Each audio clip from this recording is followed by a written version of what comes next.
The family that vacations together stays together. At least, that was the plan. Except now, the Dastardly desk clerk is saying he can't confirm your connecting rooms. Wait, what? That's right, ma'am. You have rooms 201 and 709. No, we cannot be 5 floors away from our kids. The doors have double locks. They'll be fine. When you want connecting rooms confirmed before you arrive, it matters where you stay. Welcome to Hilton. I see your connecting rooms are already confirmed.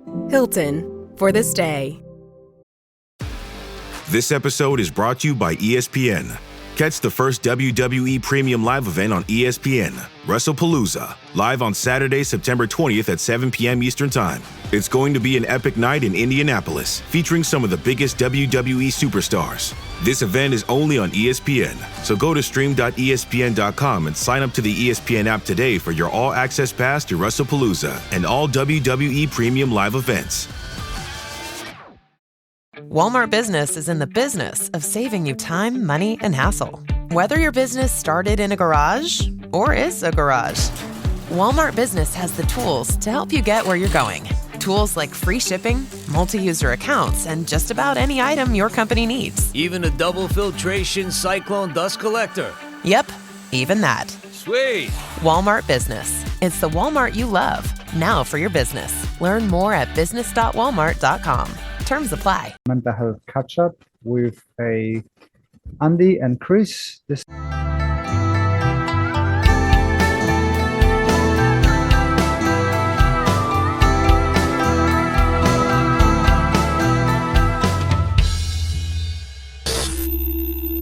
Welcome to another episode of Anxious Black Belt. Today, the second episode of our mental health catch up with Andy and Chris. This time instead of Tuari. Hopefully Tuari is gonna be next time. He's recovering from post heart attack, so I didn't want to be too harsh on him and trying to drag him into the. He's got other things to worry about at the moment. Well, wish him a speedy recovery. Absolutely, yeah, definitely. So how are you guys? And what's the mood in September? It's getting cold now. Winter's arriving. Yeah, it was the heating has officially gone on today just to test. I thought, well, best get the heating on and get it all tested. Oh yeah, I must say I've caved. Today's the day. The heating's on. Yeah. So how was the start of the September for you guys? Do you see a influx of people interested in training? For us, we've got the people steadily coming in. Not necessarily staying with us because it's a specific training and not everybody likes what we do. I hope the other clubs could do different things. And how was for you guys?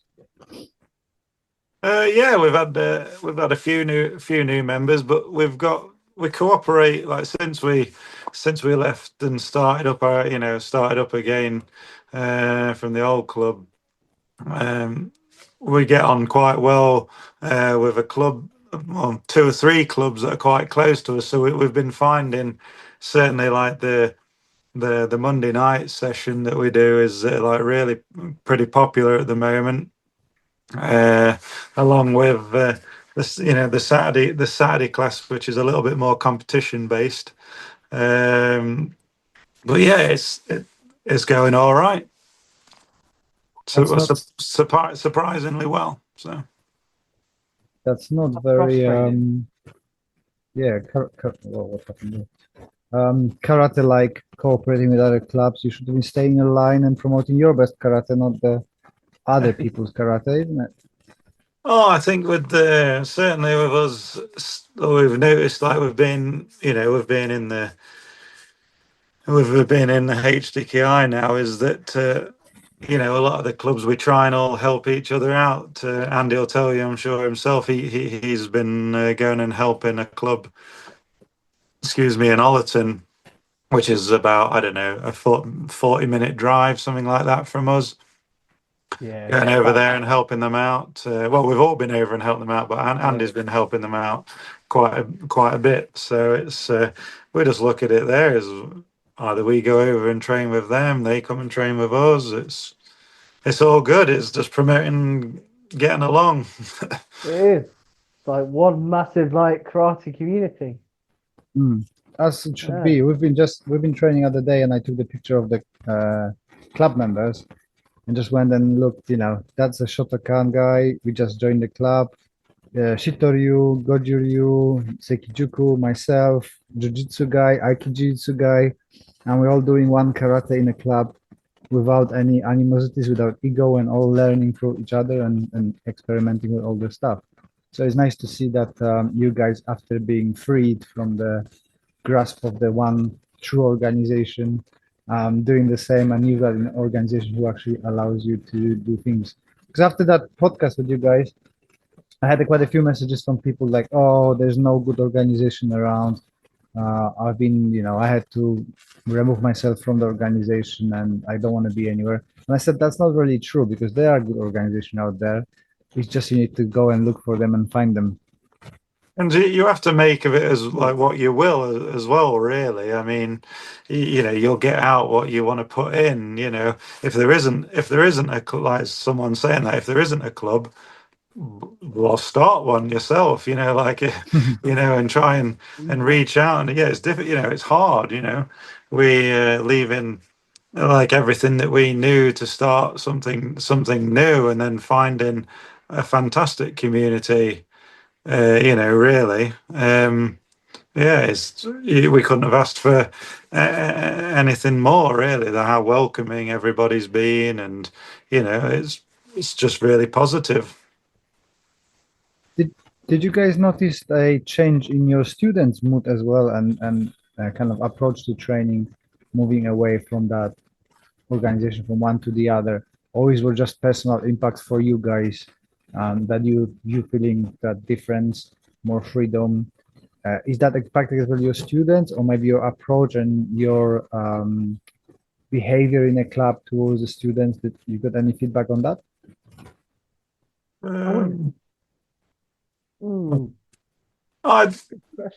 Personally, I think I'm a little bit different. I'm trying to approach it a little bit different, but that's because I've taken probably a big step back from obviously the previous club. It was just more burnout for me, so it was just right, take a step back and just let Sean, our really the chief instructor of the club, to do his thing and support him. So that's a different thing for me, of just sitting back and going, well, I'll just do whatever.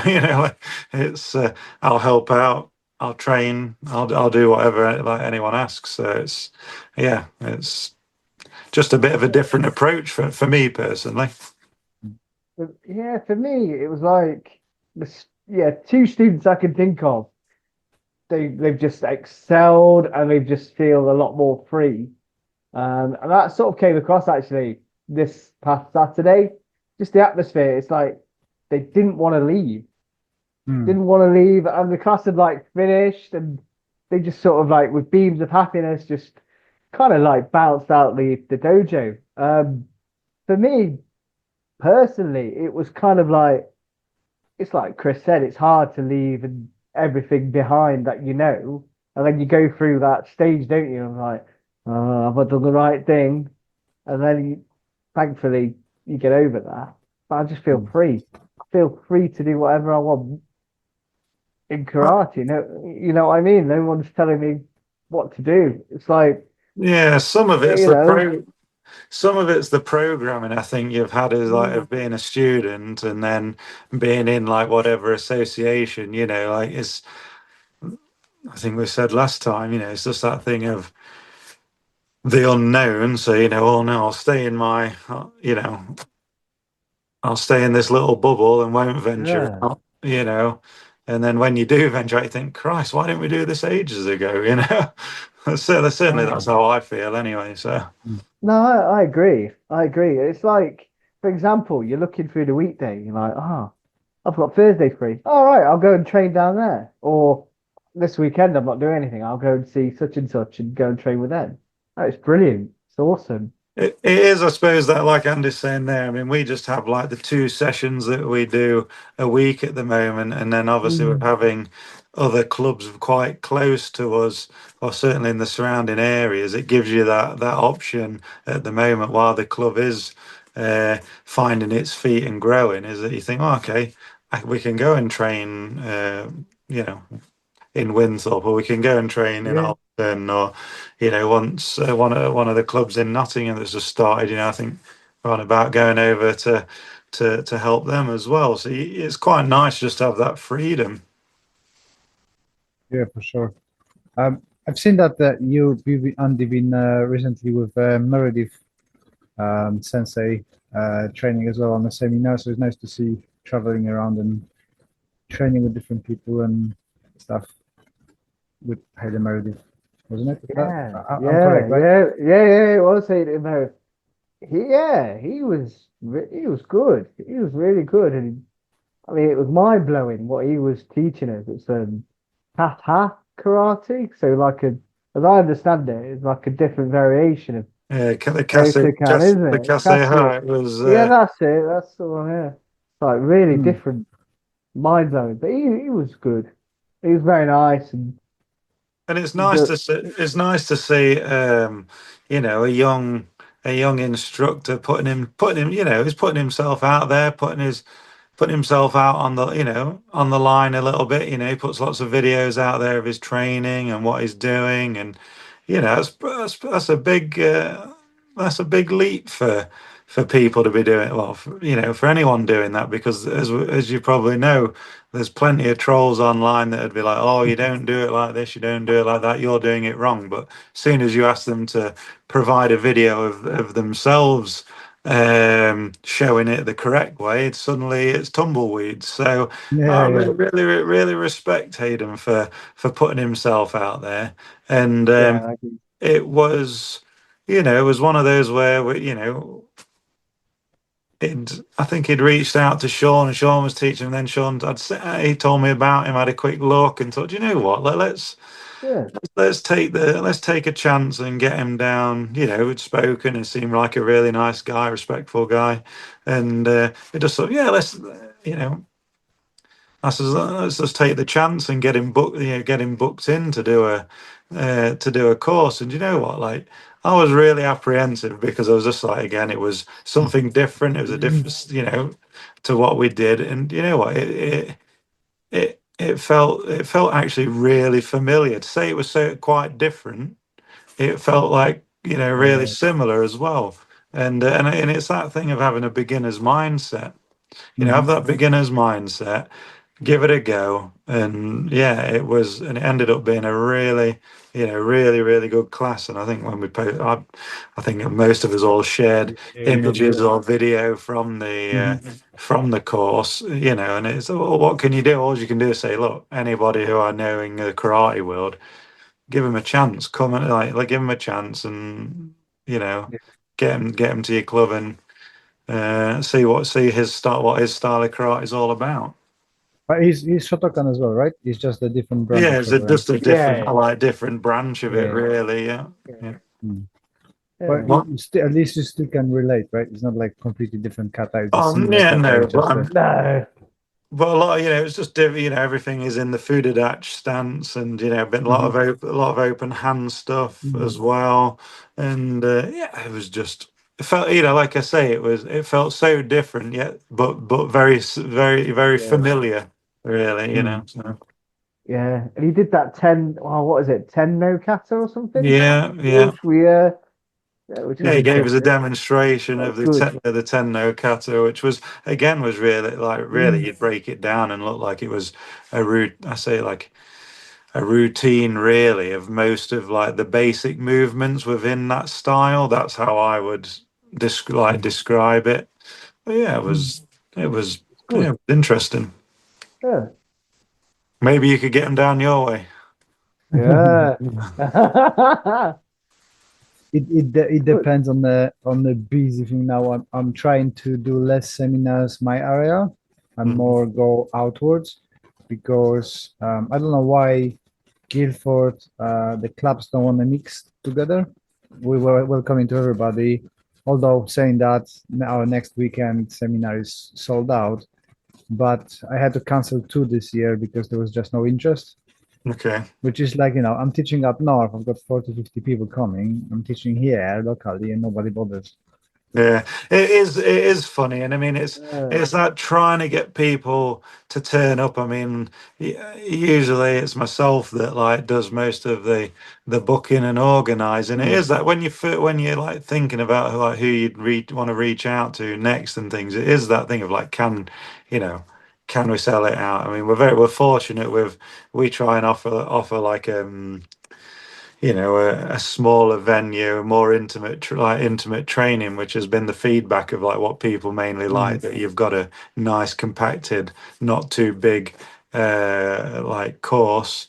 But then again, if you want the bigger instructors, you know, depending on what you know, what they're asking financially, you know, then sometimes you do need you know, you might need a bigger venue.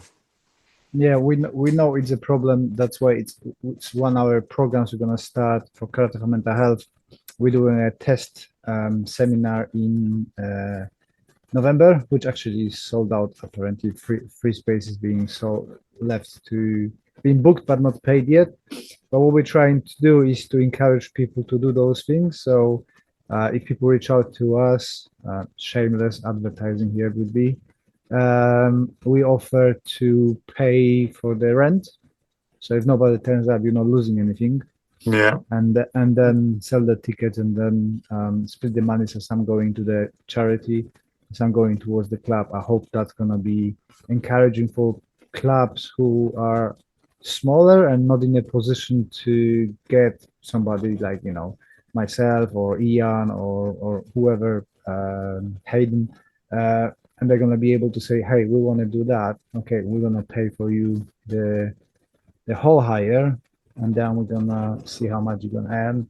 And then some of that cost going to go into the supporting our programs.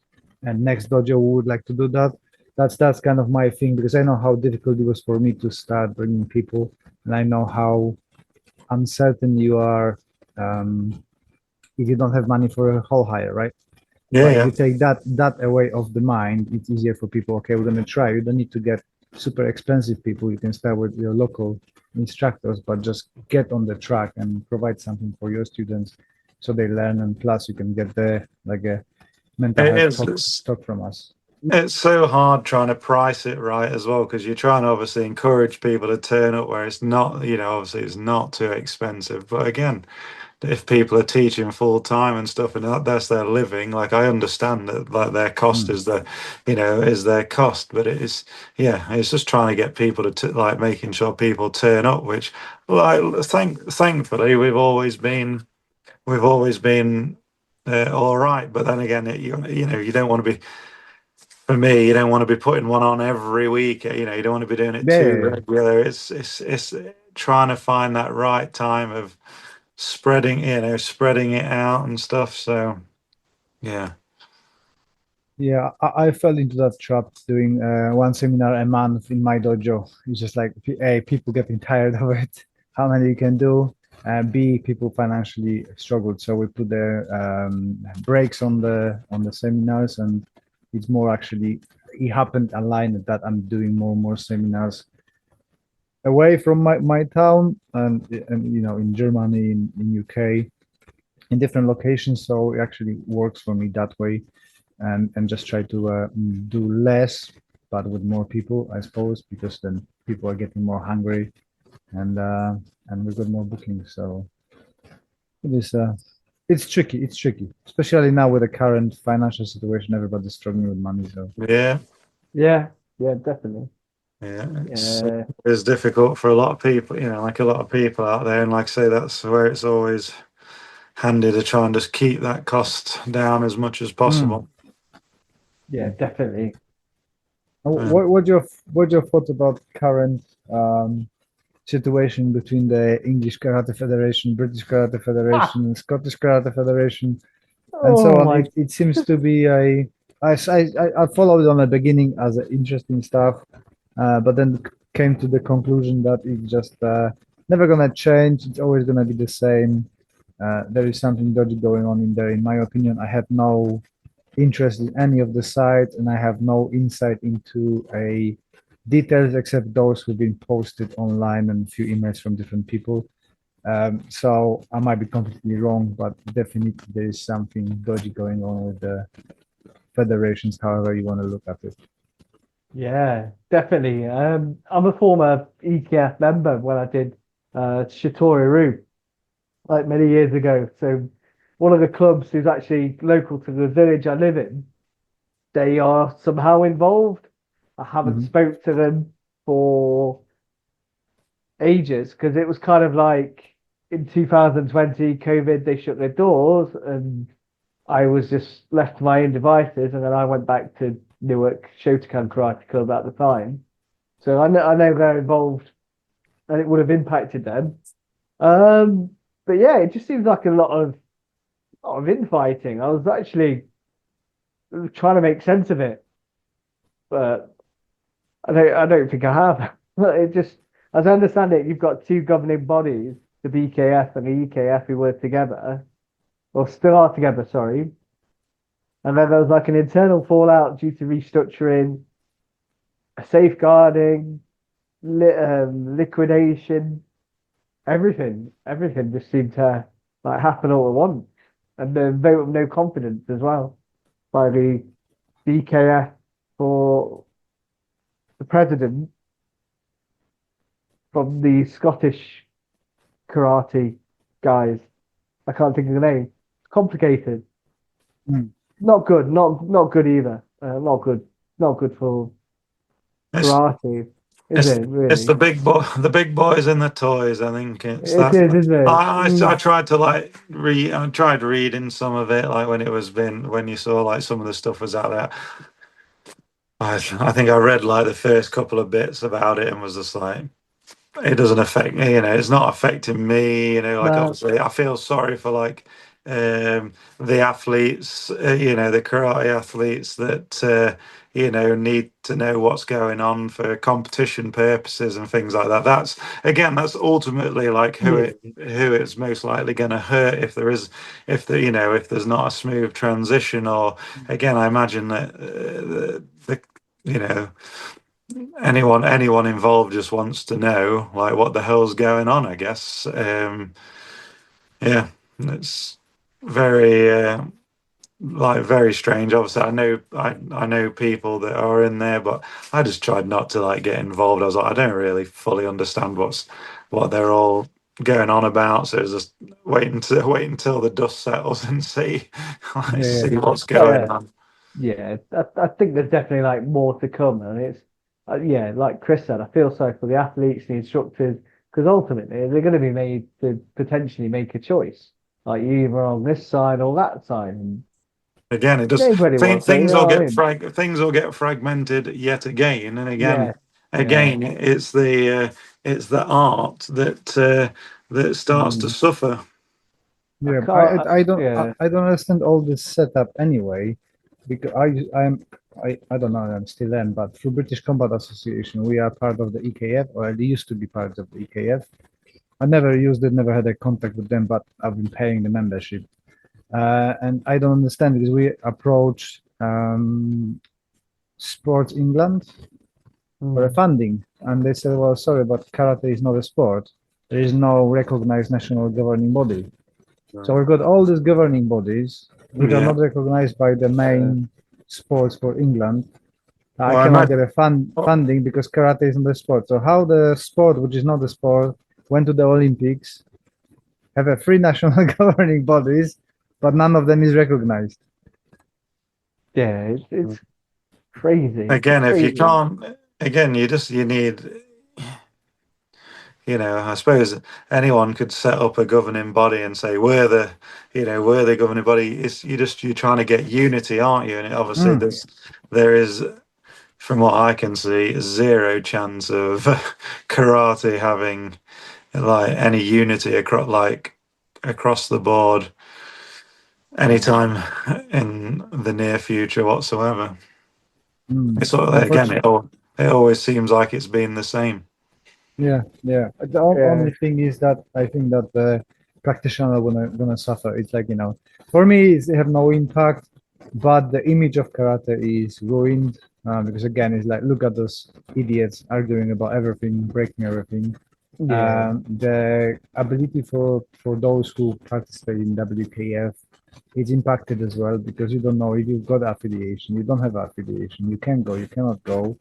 Seems to be going two different governing bodies, so British Karate Federation and English Karate Federation, going on the same competition.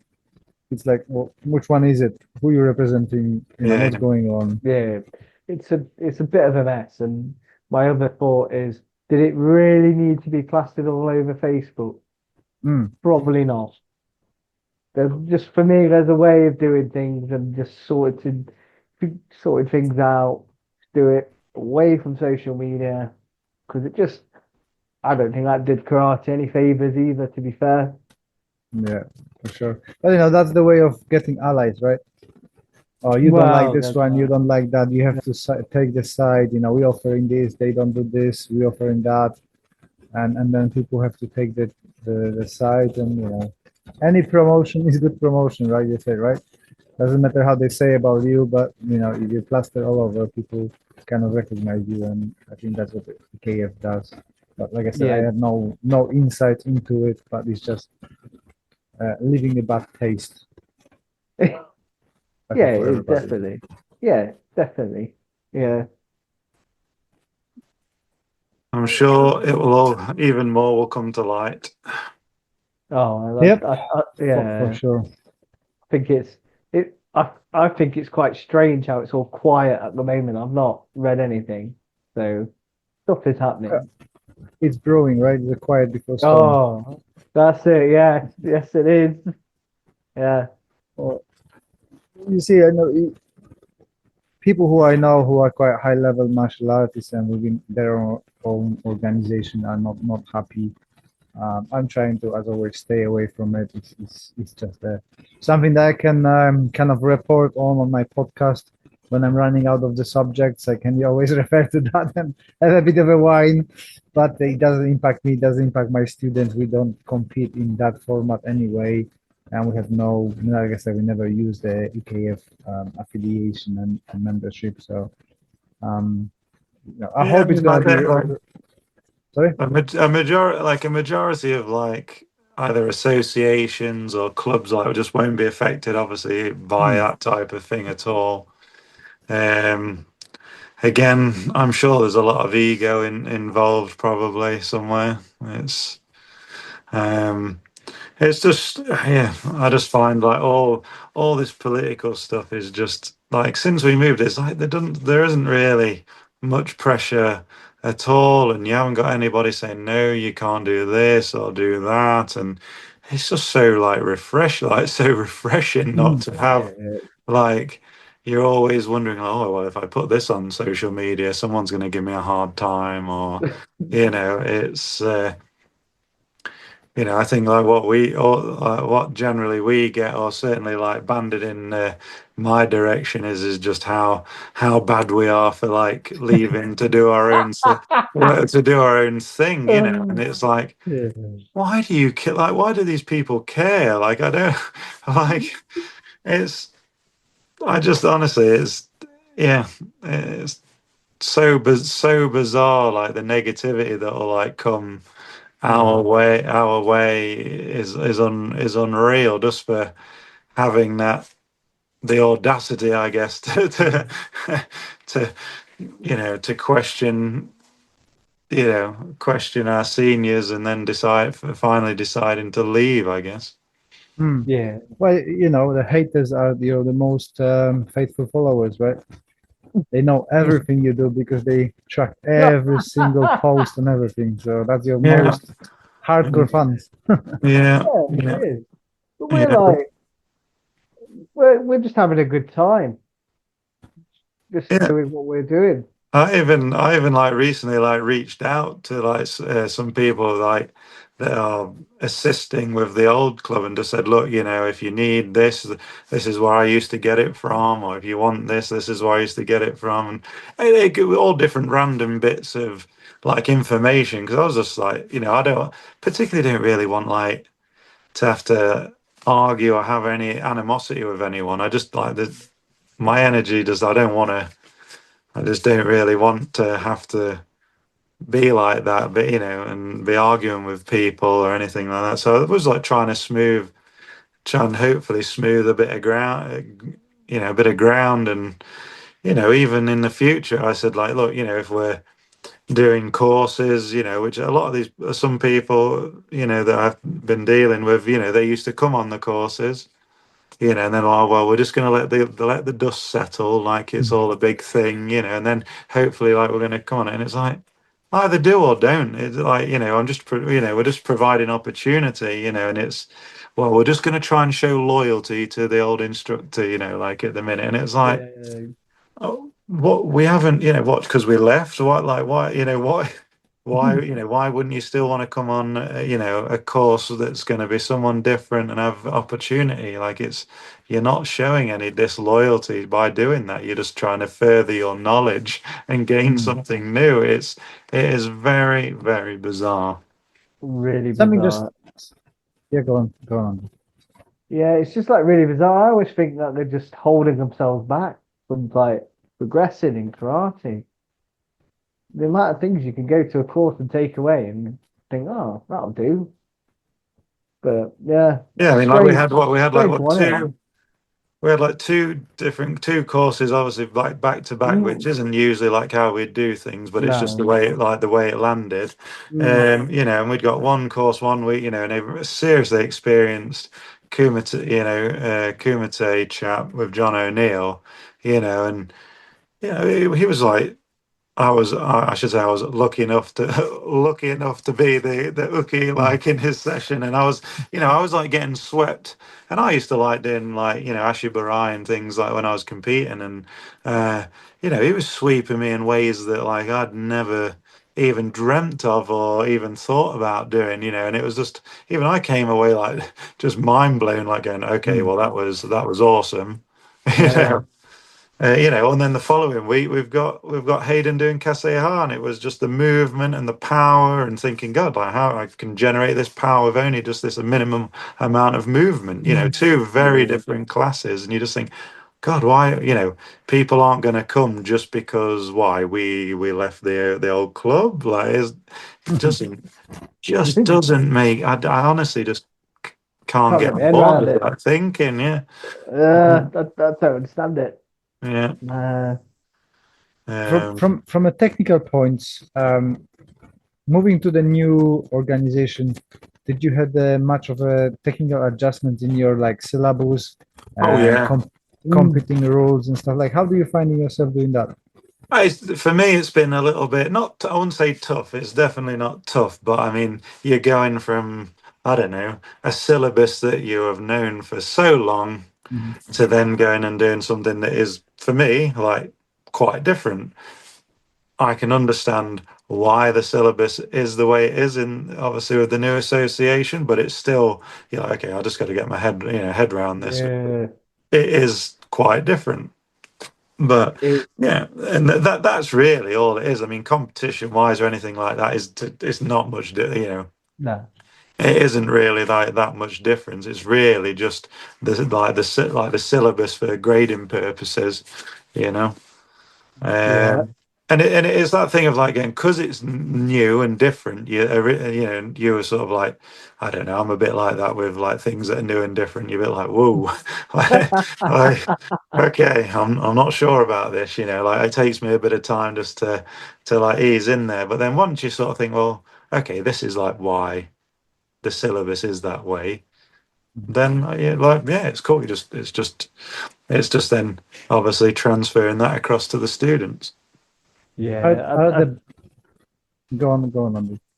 I think like I'm looking at this two ways. Like teaching it to the students, it was like mind blowing because at the time you yourself are trying to get your head around it and trying to understand it, and then teach it to the student. Just as a student myself, again, it was just different, and my syllabus is very different, but challenging. More, I would say, probably more challenging than the other syllabus I had in the other organisation. Definitely, yeah. And How do you you question yourself as well. Like obviously going into it, like that's I certainly have. Of like, I think reaching a bit of a burnout point of then, and obviously when you sort of just resetting and finding your feet again, is like, God, can I do this? Can I still teach, or can I, and there's I guess probably like either imposter syndrome or self doubt. Lots of people suffer from it. It comes, it goes. It's how you like how you try and choose to deal with it, I guess.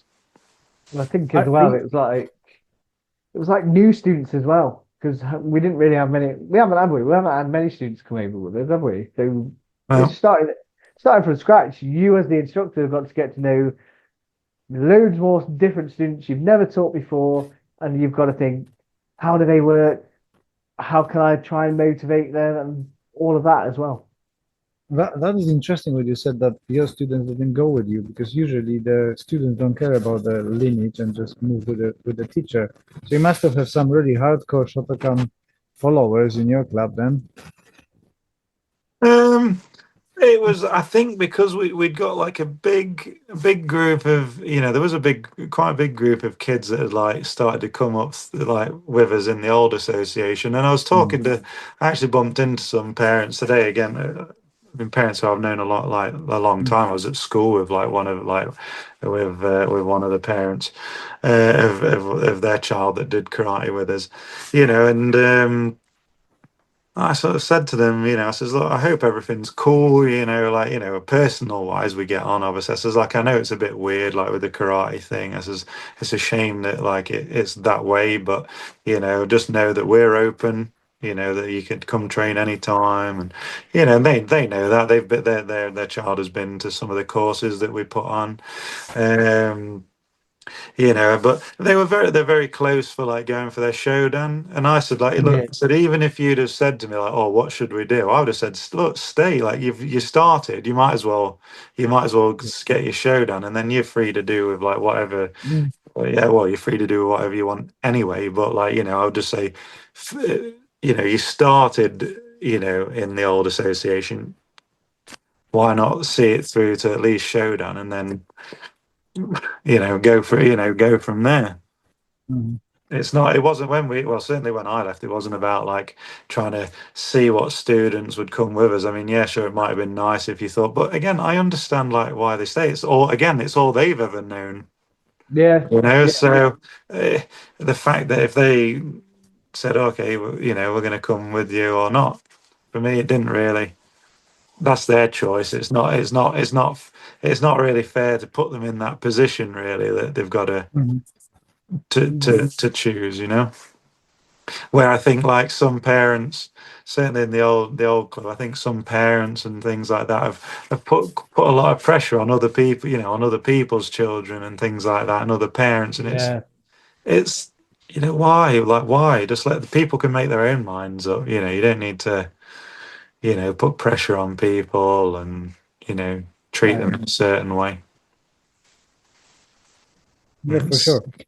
Are you guys competing in the same competitions with your old clubs, or is it a different? That we could do if we wanted to. We could. I guess. I don't know if the old association would be that childish to like say that you can't. I mean, I don't really compete now like anyway. That being said, I think Sean's managed to twist my arm to come out of retirement briefly like this year. I must be dapples at 43. I definitely thought I'd hung the competition gear up a bit, but I guess we could, because they have the old association have like an open championship. I'd certainly like encourage like the members to go and do it. It's a very very well run competition. I can't no point me slagging it off because there's nothing to slag off. It's they do know how to run a good competition. Yeah, the reason why I was asking, I thought it's because I'm not within the kind of a Shotokan or WKF.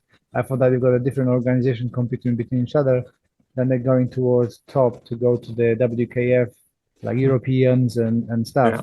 I thought that the all branches of Shotokan meeting together at some point. So, it was wondering if there's going to be any animosities or kind of misjudging your students when you get into that top that, oh yeah, they left us, so we're not going to be, we're not going to be fair with them and stuff like that. Yeah, I mean, look, if people are gonna take that line, I mean, come on, get it. They need to have a look in the mirror, don't they? What? Because people left. Yeah. I still like it's. Yeah, if that was the case, they've got to look in the mirror. Yeah. But Definitely. if I was refereeing and there was someone from that association or whatever, I wouldn't judge them any different. Fair play to them. Fair play to them for stepping out their comfort zone and going to a different competition or a different, Yeah. It's. I mean, obviously, like I said, we're with the HDKI. Their nationals is generally an open, is an open championship. Yeah. So, and you'll see people from all different styles there at times. Awesome. Yeah. So in general, you over much better in the new place. You're building up your club, obviously. You are building your friendship with it's the HDKI, right? Yeah. I'm terrible with the names and stuff. Do you get much support from them as in development of your new club and stuff? Support from where? Sorry, Les. From HDKI towards you building your new club. Yeah, they're very very supportive. Yeah, I mean, one of the main guys, he's got a club like in a village that's I don't know, like 15 minutes or whatever outside of Newark. So again, that's one of the clubs that we're quite close with. And I think within our area now, there's quite a few clubs. So again, we're all sort of helping each other out, and I think. I think towards the end of the year, hopefully we'll do like a little inter-club competition for the students and things like that, which is always nice, Yeah. Awesome. But I mean, like, don't get me wrong, like, the HDKI has got its haters, like people, I don't know, who disagree with, some of the more senior people, but I don't know, like I look at it as, like, well, that's the senior people. Like, what, we're just like, again, we're just members. Like, what, if you've got a problem with them, that's your problem with them. It's not us, like surely we can have, a working relationship if it was to either do a course or something like that. So it's just trying to break down a few barriers, I think, as well. There's a lot of old school I don't know, falling outs, and obviously and it's just trying to come on, guys, let's leave that in the past, let's move forward. Like that's what I'd like to see anyway, of like a lot of these bits where people are falling out. It's like, come on, like that's your issue with that person. Let's not, just because like just because we left the JK England, like, doesn't mean that I would never do anything like with JK England again, or hopefully any of its members. Like, I'm hoping, I know they're pretty much told not to do that. But if some of them were open to doing a course or whatever, I'd jump at the chance. What, like you just, again, it's just opportunities. But if you've got old school falling outs, it's just trying to I'd just say, just don't tarnish everyone with the same brush. It's. I'm sure you see it as well. I'm sure, like it's. Yes. There's lots of it going around.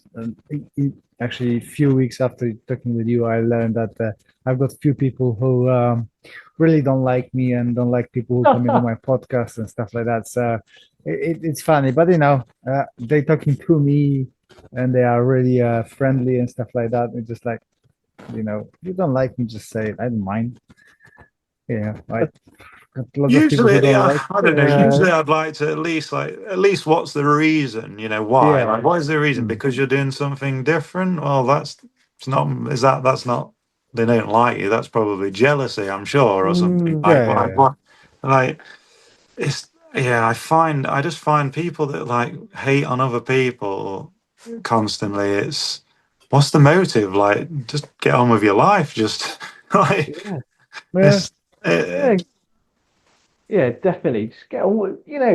It's funny because like we're all putting on a gi, we're all doing karate. Some of it's different, some of it's the same.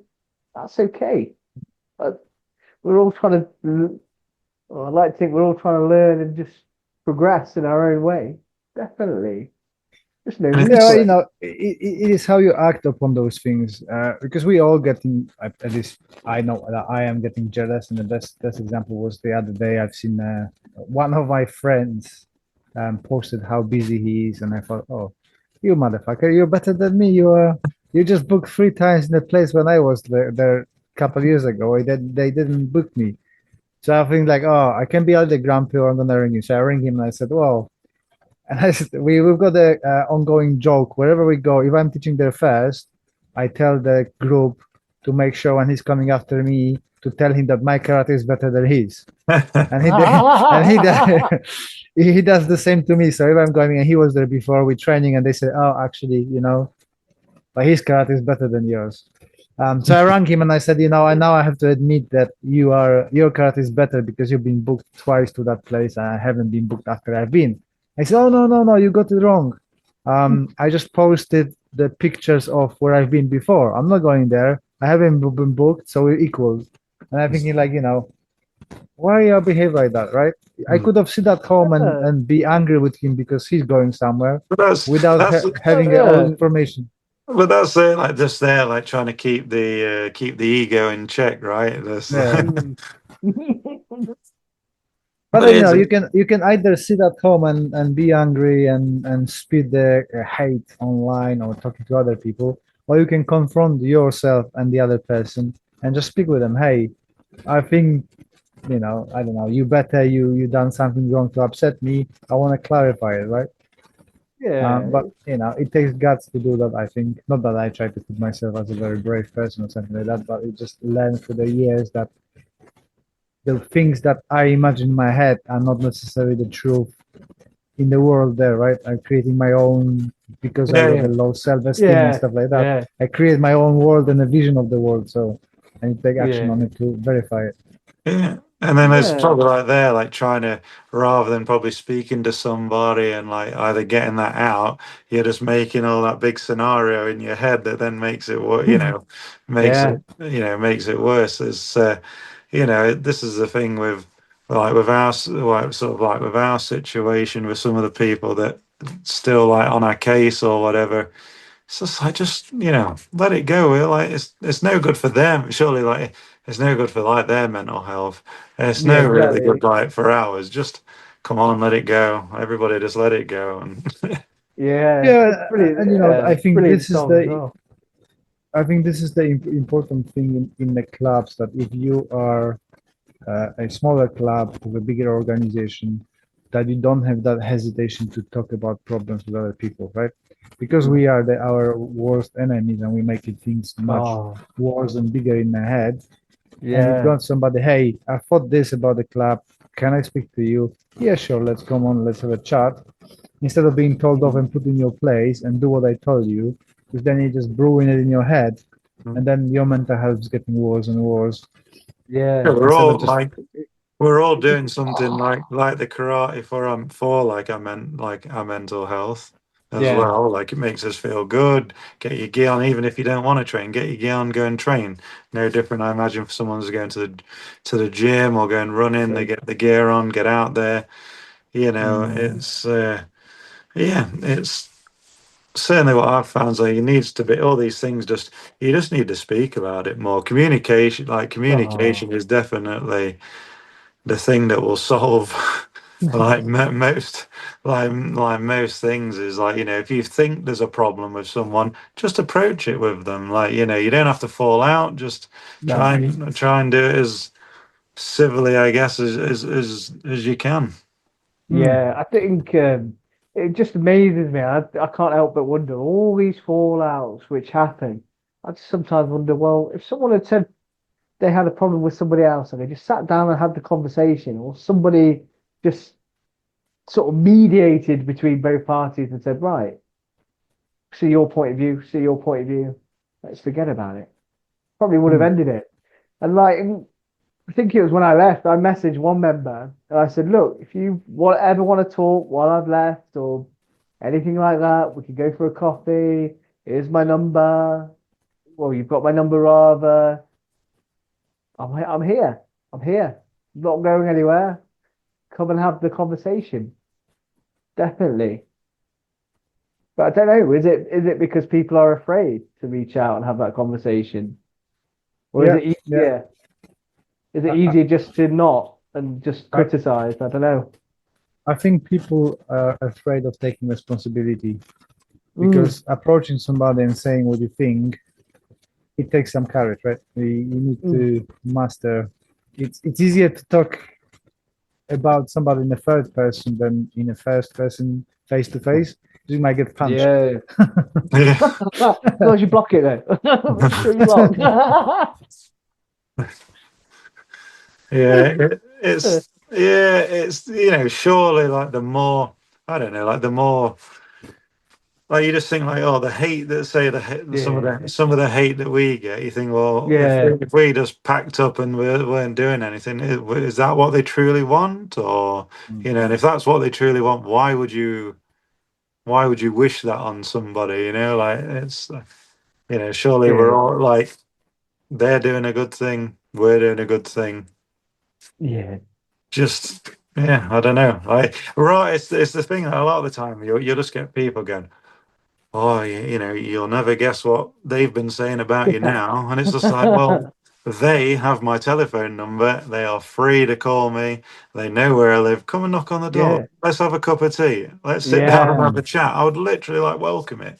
But no, it's like everyone has to. It's the easiest ways to go down the road of, I don't know, negativity and, just, I don't know, doing it the wrong way, I guess. Yeah, well, that seems to be a common theme now with all the kind of online interactions and stuff. I think there is something difficult now for people in a communication face to face. I think people don't like it.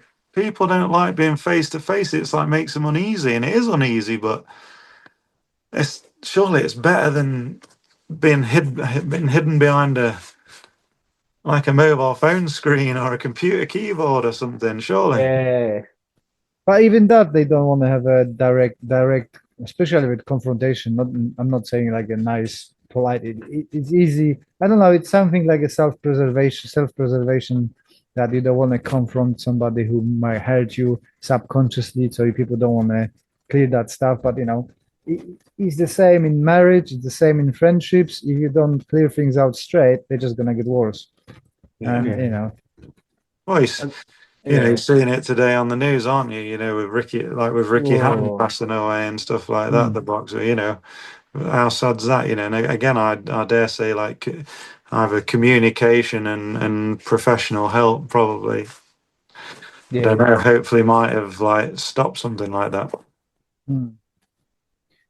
Yeah, I'm gonna do another shameless plug here. So if you guys running a dojo and would like to kind of learn more about the mental health and how it can support your students and noticing the odd behaviors and stuff like that, we've got a free action plan for Karate Mental Health where you can check if your dojo is prepared for the situation and if you want to improve your skills in that area. We've got the course. It's on the Karate for Mental Health CIC website.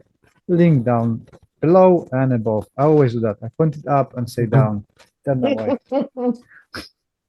No, sorry, Andy, after you. Sorry. No, I think it's like creating that safe space, though, isn't it, in a dojo? Creating a nice open space where, like, if anybody wants to talk, they can do. And I think it's tricky. I think we've done it, certainly in our club, we've done it because everyone talks away. But I think the old club, there wasn't that there for some reason. I don't know why. But I mean, I think as well of like maybe just having like sorting something out, like maybe like what you're doing, Les, or like just saying like, right, one evening a month we're just going to meet in the dojo. Anyone wants to meet anything they want to get off the chest or something like that. Because We started doing I stole that from Ken Knight, the Kung Fu TV, Ken Fu TV, sorry, not Kung Fu. Sorry, Ken, I'm gonna be upset with this, but Ken Fu TV. He's got a check-in pages, so we used our Karate for Mental Health journals. So everybody comes in and fills it up how they feel and what they want to work on themselves, and then they're comparing the notes after. We got like a mood gauge so they can put if their training helped them or not. And they got 365 pages in it of like planning the structure in the sessions, long, short, and medium term goals, and how they feel the day, what went wrong, what went positive way. And so that seems to be helping people mentally be kind of prepared for the session and do the analytics of the session. Plus, I think the best thing is to show the vulnerabilities, right? I talk about my past issues and stuff, and if I had a shed day, they know straight away because I'm crying, and today is a shed day. So, leading by example. If you allow people to talk about the problems because you that freely, they very quickly jump in on the bandwagon and talk to you, right? Yeah. But what Andy was saying, it sounds like you're doing that anyway. So yeah, I think we're like all pretty like like after session and stuff. We all talk. We're talking. We encourage the kids to talk and stuff as well. Yeah, and just or even before they come, like we know some of them might have GCSEs coming up or something like that. Or how are you doing? You all right? Feeling the pressure? It's good. That's normal. It's. I think there's a lot of emphasis like put on either adults or kids with anxiety and stuff like that. But I think it's anxiety is a normal thing. Being worried is normal, but it's just how all these things are normal. It's just obviously how how you deal with it. Or recognizing the signs if it does become a little bit too much, then maybe you need to speak to a professional. Because it's it's or seeking medical, it's even maybe seeking medical help, Yeah, it's exactly what you said. That it is normal. We're all going through it. How you deal with it is the key. But if you got the younger members or maybe somebody who's been isolated, like I've got a lady who's been isolated by her family from the society for nearly 20 years, so she kind of doesn't have the skills and the social interaction. Yeah. So you have to show it. Like if I show that, hey, I'm afraid because I've got the meeting, or like, next month I booked for 3 talks with the council members, and I've got an anxiety about it because I haven't done it for a long time, talking to so many let's say important, because the high level of council people, doing like that. When I went to meet mayor for award, I was like all sweaty. He's a normal guy, but I'm all making it in my head how important he is because he's got the chain on his neck, right? But if you lead by example and tell your student, hey, we're all going through that, especially kids, right? Like my son just moved up to BJJ, to the older group, so he was today really stressed about it. And I said, well, you can look at it 2 ways, right? An anxiety, the chemical compound is exactly the same as excitement. You're choosing with your brain, either you're excited about it or you're scared of it, right? And I said, both are fine, just recognize it. And he went there, he was a little bit shy, but he said it was a great session and he really enjoyed it. So, it's just showing them and giving them a chance to process it and lead by example. If you open with people communication about your feelings, they're more willing to open up to you and have a better time and deal with their problems as well. Definitely what I've learned as well, especially with doing the podcast as well, is that even some of these like big name instructors as well, that they like if they're teaching a class, just if someone says, oh, I really enjoyed that, or that class was good, because the amount of times that what I'm seeing is that amount of times instructors teach and everybody's just like leaves and either just goes home because they're not talking or whatever, and it's the instructors are then left like, oh, God, was it any good, or was my teaching off, or even I'm not saying like any students just like start absolutely praising your instructor, but just every now and again just say, oh really, if you enjoyed it, just let them know that you enjoyed it, because it's I think even that is a boost for an instructor, that they, okay, because again, if you didn't enjoy it, say it, like, I didn't really enjoy that because, and then you can go from there, can't you? Yeah, I've got a funny story with that. I was when I started my group with elderly, I had one lady in particular. She was always, her face was so grumpy. I thought she really doesn't like the session. It doesn't suit her or something, but she keeps coming every week for the class. And I eventually mastered the character. Said, "Why are you so angry on the session?" She said, "I'm not angry. I'm loving it, but I can't hear you. I'm deaf, so I'm trying to focus." I thought she absolutely hated the sessions. Yeah. Well, at least you knew that. Well, that's it. Yeah. At least you know. Yeah. But it's a horrible. On that in itself could be like being an instructor, being in that position where the doubt, the anxiety comes in, especially like Chris just said, like nobody tells you they like the class, or the other scenario is, I don't know, you had 15 students last week, but then you get only 5 the next week. You're like, oh my God, well, what's going on? Where are they all? What's happened? No, it must be something I've done. Or a student stops coming to your class. Yeah, it's you know what I mean? It took me a long to get used to when I'm going on seminars. That's always the fear that people not gonna like it. But then you started comparing yourself. Oh, I should do it like this. I should do it like that. But then eventually you get onto it, like this is who I am. That's how I'm gonna be teaching, and you either like it or not. If not, I'm not gonna be invited again. My friend's gonna be invited. That's it. You just have to keep a little tally chart, Les, just between you and your friend. I've been to more places than you. I'm no match to him. He's booked in last year. This year he had 35 seminars this year. Wow. Well, I've got only 14, so.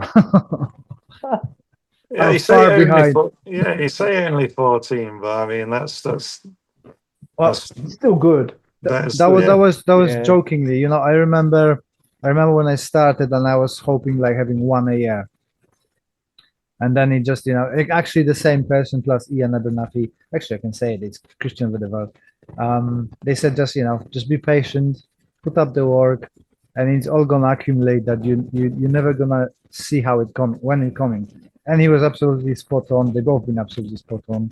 And you do 1, then 2, then 3, then 4, then 5. Yeah.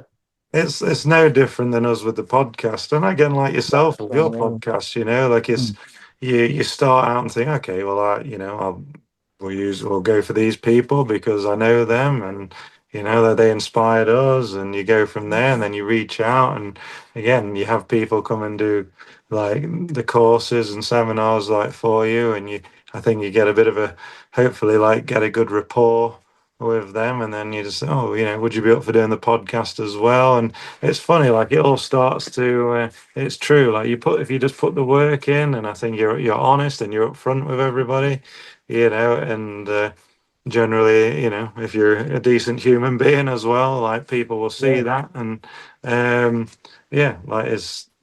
it all starts to come together. It's no different, I think, than the courses. You try and look after and give everyone like a good experience and treat them well. So then you think, well, if they go to different clubs or speak with different instructors, that they'll go, oh yeah, if we went to Newark, they really looked after us there, and what else can you hope for, really, I guess. Well, that's it. About putting the work in. Yeah, we had some really good feedback it was interesting because John O'Neill Sensei, who we had, I think I shared that we're Hayden is coming down, and John and Neil's like, oh yeah, this is like, posted, commenting, really, really lovely people, really enjoyed my time there, and saying that in like Hayden's direction. It was just so nice. It just makes you feel good that, we are doing something right, and people want to come down and do courses with us or for us. Definitely. Excellent. Guys, remind where can people find you? Where can they listen to you? Because my kids need to go to school. I need to put them to sleep. So I need to put them Okay. Oh. Well, you can find us on YouTube, Spotify, Instagram, Facebook, all the usual. Yeah. UK Karate Podcast. Just search us. You'll find us on all of those and all of those places. Where we are, yeah. And please give us a like and subscribe. Yeah. It really does help. It all helps. It all helps. Yeah. If you guys want to support both of the podcasts, I think the best way is to just listen to another episode, share with your friends, impose it on enemies, just to annoy them a little bit, rough it up, and like and subscribe if you wish to, and keep listening. Yeah, thank you ever so much, Les. Thank you. No, thank you. Thank you for having us. Well done for listening to all of it. You are a superhero. Thank you very much for your support. And if you could leave us that review on a podcast platform, that would be amazing. I appreciate your time, appreciate your support, and I wish you all the best until the next one. This podcast is part of the Sports Social Podcast Network.